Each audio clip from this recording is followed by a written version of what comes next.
Assalamualaikum warahmatullahi wabarakatuh. Pemirsa TVNU Sukoharjo dimanapun Anda berada, selamat bertemu dengan saya Siti Muslimah dalam rangka Tekso Sambung Roso. Acara Sambung Roso kali ini dalam rangka memperingati ke-36 tahun ratifikasi Hari Konvensional Perempuan Indonesia dengan mengangkat tema eskalasi peran serta perempuan dalam bidang sosial keagamaan guna mereduksi tingkat kekerasan pada anak di Kabupaten Sukoharjo.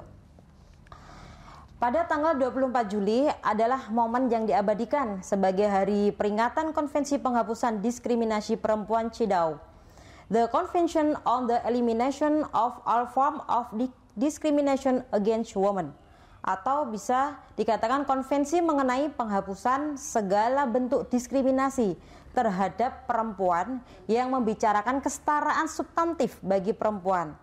Pemerintah Indonesia sudah meratifikasi CEDAW yang tertuang melalui Undang-Undang Nomor 7 Tahun 1984 bahwa pemerintah menjamin agar tidak terjadi diskriminasi pada perempuan di bidang apapun.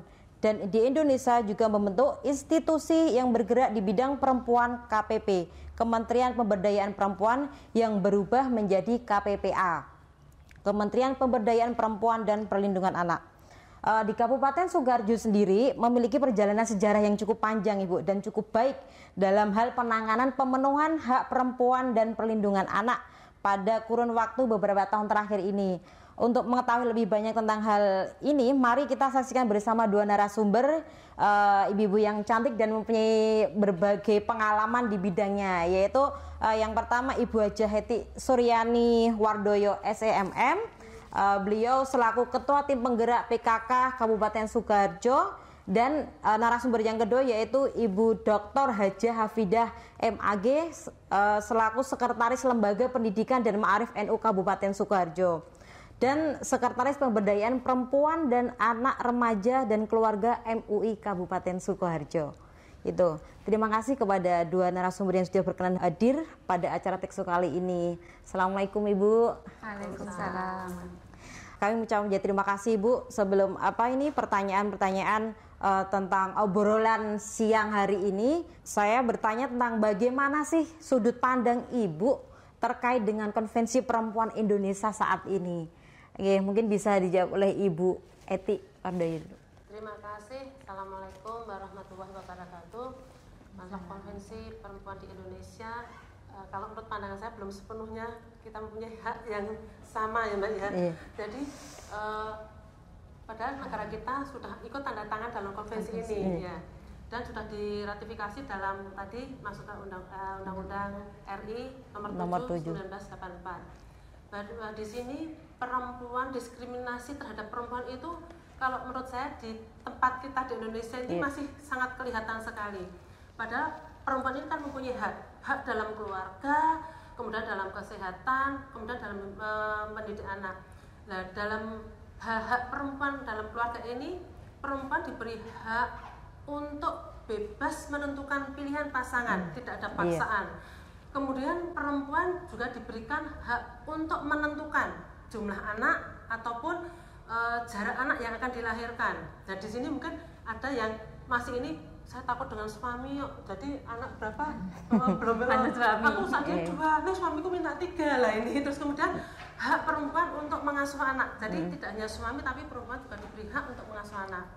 Kemudian perempuan juga mempunyai hak baik dalam publik maupun dalam bidang politik. Nah, di sini di Indonesia kalau menurut saya untuk masalah ini masih sangat sekali Nyuwun sewu, untuk perempuan ini masih ada jarak kelihatan sekali. Karena menurut saya masih banyak didominasi kaum laki-laki. Padahal untuk perempuan ini untuk diberi hak ke kehidupan ke publik ataupun ke politik ini luar biasa. Jadi baik itu di pemerintahan maupun di non pemerintahan. Karena perempuan ini mempunyai daya untuk daya pikir, daya apa itu nyuwun sewu mungkin bisa melebihi laki-laki. Karena perempuan adalah nyuwun sewu sebagai tolok ataupun sebagai tiang penyangga dalam hal pembangunan di masyarakat, baik itu pembangunan dalam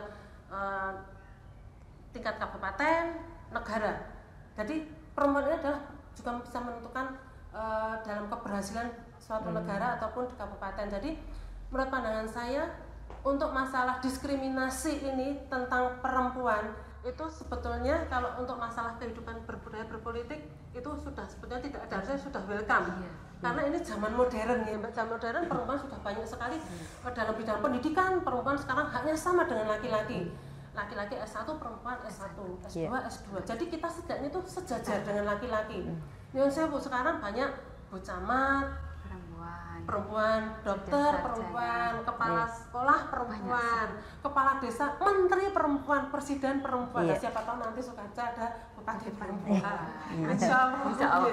Itu.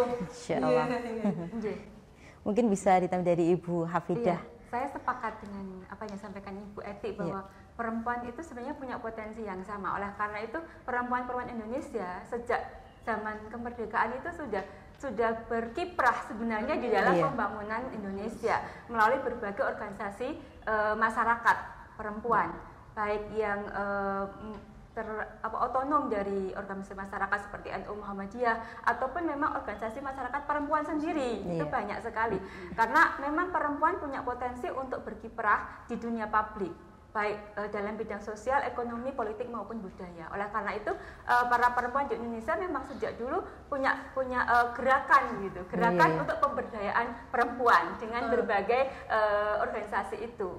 Kita bisa lihat di dalam sejarahnya munculnya Hari Ibu itu kan adalah hasil kesepakatan para organisasi perempuan. Terima kasih Ibu. Pertanyaan berikutnya, terus bagaimana sih wawasan sejarah Ibu tentang perjuangan dan tokoh perempuan Indonesia yang memperjuangkan hak-hak kesetaraan gender, Ibu? Ya, ini masih menarik sekali. Luar biasa. Karena kalau membahas soal perempuan tidak ada habisnya. Nah, kalau sejarah ini Mbak, kita berkaca pada Raden Ajeng Kartini itu. Tidak hanya Raden Ajeng Kartini, Ibu Dewi Sartika, banyak tuh Ibu Rosa, siapa itu kan semua memperjuangkan hak perempuan dalam hal baik pendidikan, dalam kita berkarya. Kita bersyukur dengan adanya Ibu Raden Ajeng Kartini karena beliaulah yang membukakan pintu bagi kita semuanya, membukakan mata bagi kaum perempuan bahwa kamu itu harus bisa. Istilahnya tidak hanya sebagai konco wingking, tapi kamu bisa mempunyai peran yang luar biasa. Itu alhamdulillah dengan adanya sejarah dari beliau bukan pintu bagi kita, banyak perempuan-perempuan sekarang yang seperti insya Allah ya Mbak, kita itu berkiprah. Karena ibu itu adalah madrasah pertama bagi putra-putrinya. Ilmunya luar biasa. Dalam pembangunan tadi disampaikan oleh beliau, kita tuh kiprahnya mungkin itu belum kelihatan, belum diakui ya. Tapi peran kita tuh luar biasa sebetulnya. Bisa nanya tanggapan Ibu terkait dengan prestasi Sukoharjo Ibu yang meraih 3 kali penghargaan KLA itu kan, yang KL Kota Layak Anak itu Kota Layak Anak.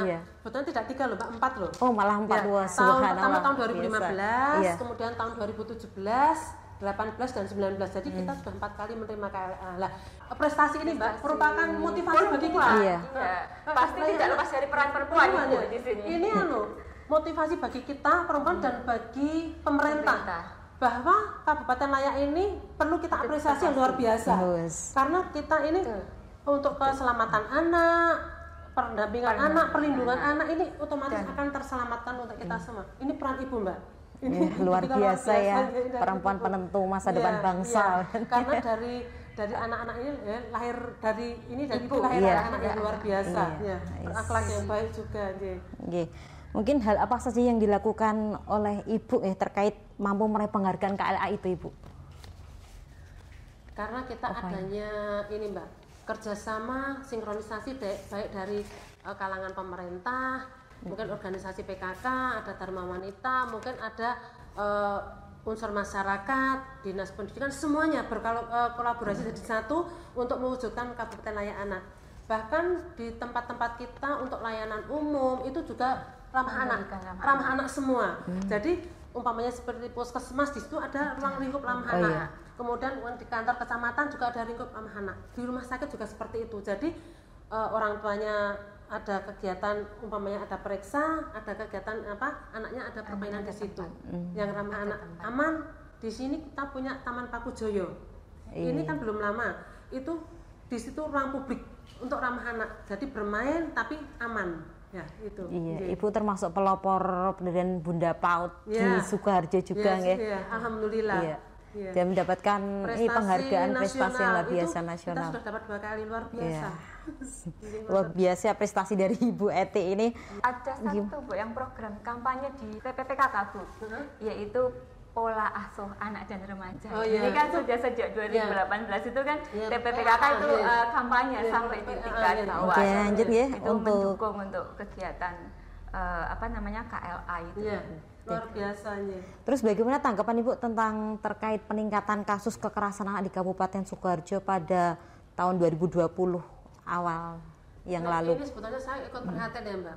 Karena dengan yang ada kasus ini karena kurang pemahaman keluarga terhadap kasus kekerasan anak, satu, kedua dari faktor kurang pahamnya masyarakat terhadap kekerasan terhadap anak. Nah ini juga keluarga mempengaruhi Mbak. Kalau seandainya keluarga ini tahu bagaimana mendampingi anak, merawat anak, menjaga anak, itu insya Allah kekerasan ini akan tidak ada. Itu. Terus upaya yang sudah dilakukan Ibu terkait untuk menanggulangi dan mereduksi kasus kekerasan itu apa Ibu? Di sini saya mengajak kepada semua masyarakat, baik itu pemerintah maupun dinas pendidikan, tokoh masyarakat, tokoh agama, kita untuk bersatu padu. Jadi kita mengadakan sosialisasi kepada warga masyarakat atau edukasi pada tiap desa dan kelurahan se-Kabupaten Sukoharjo. Dan bisa ada tamu? Kalau kami dari LP Ma'arif ya, kami di Lembaga Pendidikan Ma'arif NU Kabupaten Sukoharjo, kita punya beberapa madrasah dan sekolah di Kabupaten Sukoharjo. Kita melakukan pembinaan terhadap guru-gurunya supaya guru-guru itu memiliki membangun relasi yang harmoni dengan murid ataupun membentuk relasi harmoni antar siswa, sehingga di sana siswa bisa saling menghormati, bisa saling menghargai, bisa ramah dengan temannya. Ini untuk meminimalisir begitu atau mengantisipasi kekerasan atau bullying. Ini kan bullying di sekolah ini kan juga marak. Kita prihatin itu ya, kita prihatin itu, maka kita lakukan upaya-upaya. Alhamdulillah kalau di Lembaga Pendidikan Ma'arif di lingkungan Sukoharjo sih tidak terjadi itu. Tetapi kan itu perlu menjadi perhatian kita supaya kita mengantisipasi jangan sampai itu terjadi di lembaga pendidikan kita. Maka kita antisipasi dengan melakukan pembinaan secara rutin kepada guru-guru, bagaimana guru harus membangun relasi harmoni antar guru perempuan. Banyak kan 70% itu kami gurunya perempuan di madrasah-madrasah itu. Relasi yang harmoni, kemudian antar siswa juga begitu. Jadi diberi kegiatan-kegiatan siswa supaya kegiatan yang positif, sehingga antar mereka itu bisa saling bekerja sama, bisa saling menghargai, bisa saling menghormati. Ini akan menjauhkan dari tindak kekerasan terhadap sesama. Termasuk dalam kemudian dari kebetulan saya kan sekretaris Komisi Perempuan Bu ya di MUI Kabupaten Sukoharjo. Kita pernah Bu roadshow gitu ke SMP. Pernah di SMP Mendosari, di SMP Tawangasari waktu itu ada kasus kekerasan terhadap siswi gitu. Kita kemudian penyuluhan untuk menanggulangi kekerasan terhadap ini siswa. Jadi dengan gadget sekarang apalagi kekerasannya sekarang online gitu ya.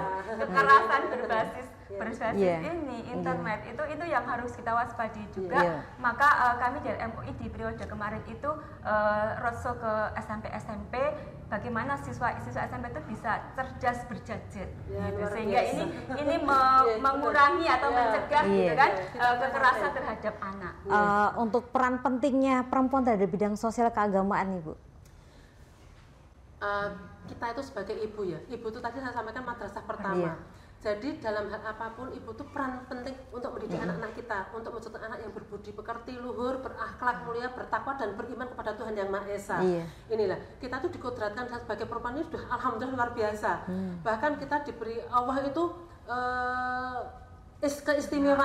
keistimewaan atas beban berat yang dipikul pada kita. Jadi kita diberikan sama Allah itu hadiah yang disampaikan oleh Rasulullah bahwa surga itu di telapak kaki ibu.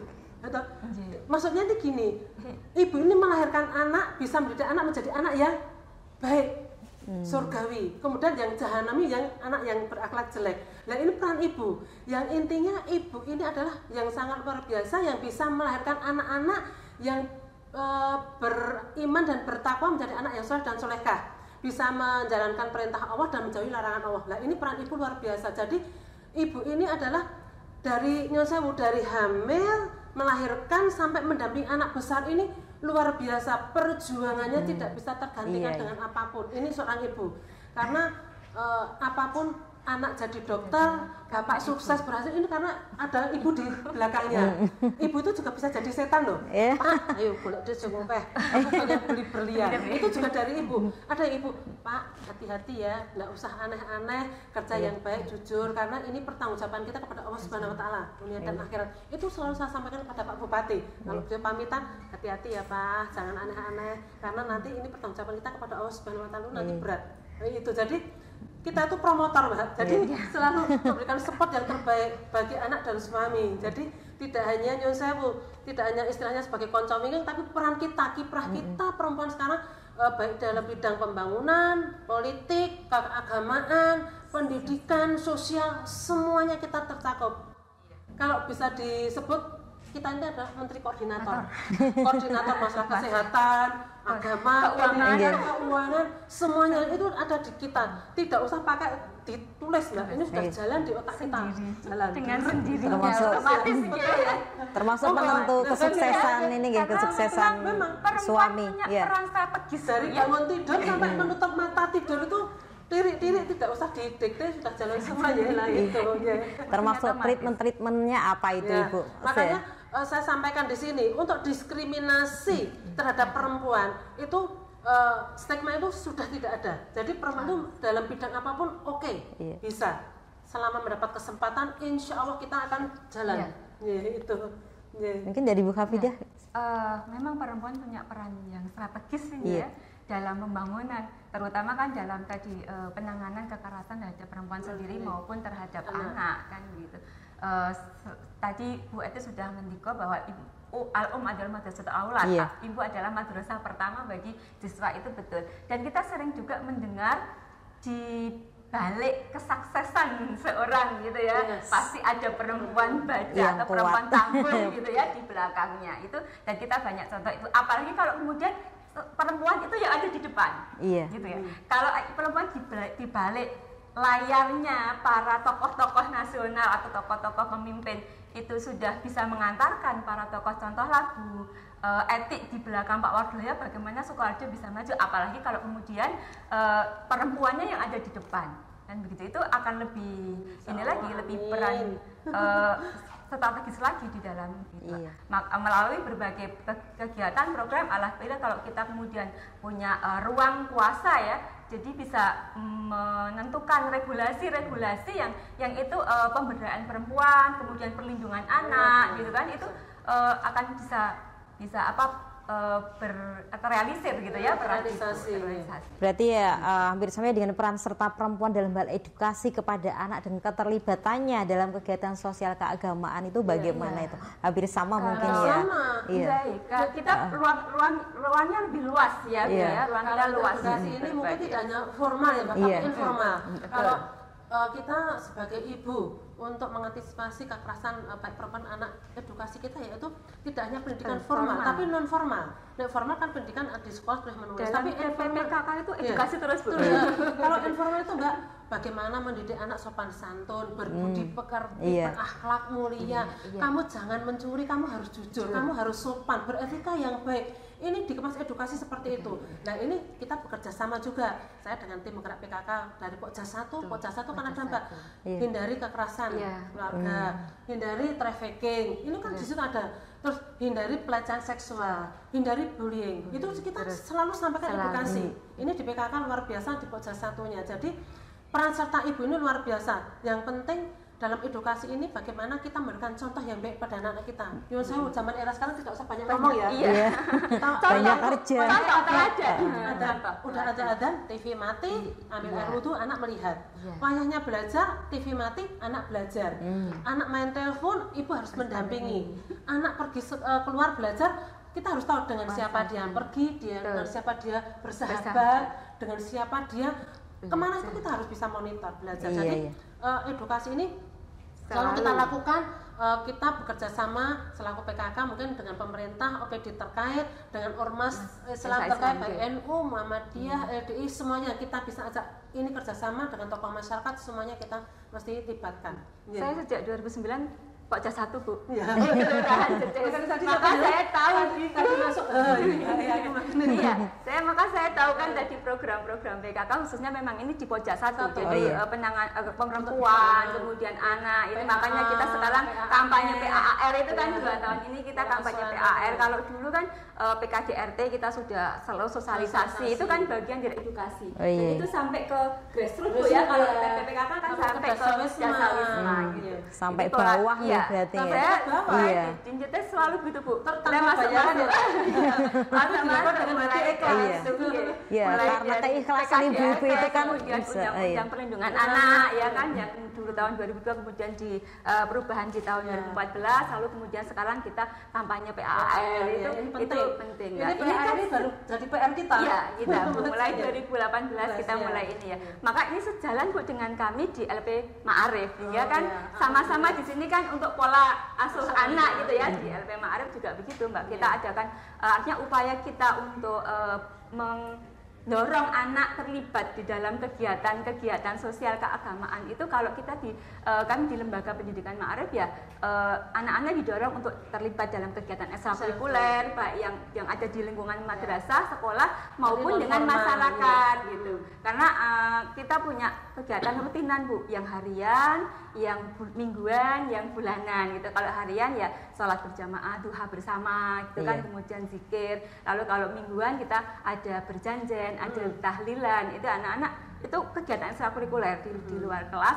Kalau bulanan kita pengajian bersama masyarakat gitu. Jadi sehingga ini di pendidikan madrasah tetapi ekstrakurikulernya yang itu juga kita terlibat di dalam kegiatan kemasyarakatan. Anak-anak sudah kita ajari begitu Bu di lembaga-lembaga pendidikan NU. Iya, sungguh luar biasa ini kedua ibu ya sebagai narasumber sesuai dengan pengalaman bidangnya kan. Jadi banyak sekali ilmu yang akan disampaikan. Iya. Jadi tahu ininya ya apa? Visi misinya, tujuannya apa, PKK itu gerakannya bagaimana itu kan lebih ini ya. Dan kita sinkronkan dengan lembaga kami. Kalau saya di LP Ma'arif, di MUI juga kita sinkronkan kan programnya kan memang ini sejalan. Alhamdulillah. Sejalan. Subhanallah, berarti mungkin ada pesan dan himbauan kepada perempuan Sukoharjo Ibu, khususnya warga Sukoharjo ini ya. Ya, saya berpesan, saya sebagai Ketua Tim Penggerak PKK Kabupaten Sukoharjo, jadilah ibu yang cerdas, ibu yang pintar, bisa memilih mana yang baik dan tidak baik, sehingga tidak akan terjadi kekerasan baik itu terhadap perempuan dan anak. Karena kejadian ini pegang peranannya adalah ibu.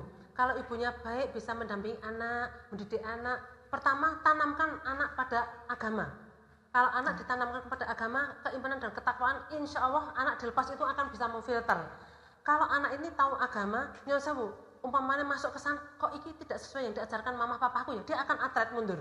Jadi itu penting sekali, makanya monggo saya pesan kepada warga masyarakat, tanamkan budi pekerti, tanamkan karakter yang baik, keagamaan yang baik, karena ini adalah bekal untuk anak-anak kita. Sehebat apapun kita nanti, anak tumbuh kembang, agama itu adalah nomor 1 dibawa sampai mati. Itu pesan saya. Dari Ibu. Saya sepakat dengan Bu Eti, maka saya tidak mengulang ya, tapi saya tambahi gitu ya, saya tambahi. Kalau pesan kepada para perempuan ini supaya kita tetap berdaya, memang kita harus memberdayakan diri gitu. Karena orang tidak akan melihat kita kalau kita tidak berdaya gitu dia. Jika kita memberdayakan diri dengan cara apa? Ya kita belajar. Ya, belajar itu long time, tidak harus dalam formal gitu ya. Di PKK itu belajar, di Muslimat itu belajar, di Aisyah itu belajar. Dimanapun tempat, kapanpun kita bisa belajar, apalagi zaman sekarang. Belajar dari HP itu sekarang banyak, tapi memang kita harus cerdas. Kalau berjajet itu bisa memilih yang baik dan baik. Itu adalah, jadi ilmu itu modal utama untuk kita belajar. Maka dari itu ketika ibu kita berilmu, ibu memiliki banyak wawasan, maka kemudian bisa memberikan pengajaran atau pembelajaran kepada anak-anak kita dengan dalam berbagai hal. Ya kalau agama pasti tadi saya pokoknya sepakat banget dengan Bu Eti itu ya, saya tidak nambah itu. Kemudian yang kedua adalah jangan lupa bahwa kita ini hanya berusaha, ikhtiar begitu ya. Nah, penentunya adalah Allah yang Maha Kuasa. Oleh karena itu jangan lupa selalu berdoa dan mendoakan anak-anak kita supaya anak-anak kita selalu dalam rel yang tunjukkan Allah Subhanahu wa taala. Langkah-langkahnya selalu diridhoi Allah Subhanahu wa taala. Itu jangan lupakan Bapak Ibu-ibu. Mbak Mus, saya boleh pesan pada para laki-laki juga ya. Tidak hanya pada ibu-ibu ya. Kalau ibu-ibu kita sudah sering ya Bu Eti ya di PKK di zaman kita sering pesannya kepada 18 ya, selalu kepada ibu-ibu. Tetapi bahwa persoalan-persoalan tentang diskriminasi terhadap perempuan, kekerasan terhadap perempuan, kekerasan terhadap anak ini juga harus diperhatikan oleh para bapak, gitu kan. Oleh para kaum bapak ini harus menjadi perhatian juga. Oleh karena itu, kaum bapak atau para lelaki ini perhatian gitu, harus merhatikan juga, harus memahami dan mensikapi bahwa perempuan itu punya hak yang setara dengan kita laki-laki, kesempatan. Iya. Karena bisa jadi perempuan memiliki keunggulan yang lebih daripada laki-laki yang selama ini diabaikan atau tidak dilirik oleh laki-laki sebelah mata gitu. Ya ini artinya saya juga bagaimana ada mubadalah ya, ada ketersalingan antara laki-laki dan perempuan dalam segala aspek kehidupan, baik dalam domestik gitu ya, kita di rumah itu kan harus ada ketersalingan antara suami dan istri, antara bapak dan ibu, sehingga kemudian bisa mendidik, mengantarkan anak-anak ini menjadi anak-anak yang moderat, yang hebat gitu. Begitu juga di dunia publik. Di dunia publik, sosial, politik itu juga ada ketersalingan antara laki-laki dan perempuan begitu, sehingga akan bisa membangun negara khususnya Kabupaten Sukoharjo ini dengan baik, karena kita nggak bisa pungkiri bahwa warga masyarakat kita mayoritas perempuan. Ya itu. Betul. Di balik kesuksesan suami ada perempuan yang tangguh dan kuat serta cerdas. Untuk menguatkan para suami ada di depan, ya. Apalagi kalau perempuan ada di depan. Iya, betul sekali. Karena ini eranya perempuan, Mbak. Eranya perempuan. Dan saya tambahkan juga di sini saya selaku ketua tim menggerak PKK dan mendampingi beliau Pak Bupati di Prasar juga di pengajian luar biasa loh. Ini saya sebagai promotor penggerak membangun untuk memberikan karena di pengajian ini kita fleksibel, bisa menyampaikan semua, baik pendidikan baik itu yang baik formal, non formal, dalam kehidupan sehari-hari itu saya sampaikan. Alhamdulillah terbentuk pengajian di rumah dinas rutin tanggal 18 itu 5.000 sampai 6.000. Kalau puasa itu sampai 13.000 orang. Wah, luar biasa. Ini tidak setiap orang bisa seperti ini ya. Mungkin itu kalau tadi ada yang terlewat ya, kalau kita menilik sejarah Indonesia pun kita nggak bisa lepas dari peran perempuan, Mbak Mus. Ya, terutama kan yang selama ini tidak dilihat dan tidak diketahui oleh orang adalah para perempuan di pesantren. Ya, betul. Para ibu nyai itu luar biasa perannya di dalam pemberdayaan dan mengantarkan generasi penerus kita menjadi generasi yang menjadi para founding fathers bangsa. Itu adalah para bunyai gitu ya. Ada bunyai Hasyim As'ari, ada bunyai Ahmad Dahlan, ada bunyai Wahab Hasbullah yang sekarang para generasinya itu juga berkiprah dalam pemberdayaan perempuan. Perempuan sebagai tonggak atau pondasi cita-cita bangsa, kesuksesan bangsa. Sebagai seorang perempuan. Perempuan punya 3 derajat dibandingkan laki-laki. punya kodrat yang dimiliki laki-laki. Itu Ibu mungkin yang sudah bisa disampaikan pesan-pesannya kepada pemirsa TVNU. Kami mengucapkan banyak terima kasih kepada kedua ibu yang luar biasa ini. Pemirsa TVNU dimanapun Anda berada, pastinya masih banyak hal yang kita obrolkan dengan kedua narasumber. Namun karena keterbatasan waktu, insya Allah akan kita sambung lagi, Bu, di waktu yang akan datang. Kami ucapkan terima kasih kepada pemirsa TVNU dimanapun Anda berada. Jangan lupa like, comment, subscribe, dan tombol lonceng notifikasi supaya tidak ketinggalan acara-acara di TVNU Sukoharjo. Santun beragama dan berbudaya. Wassalamualaikum warahmatullahi wabarakatuh.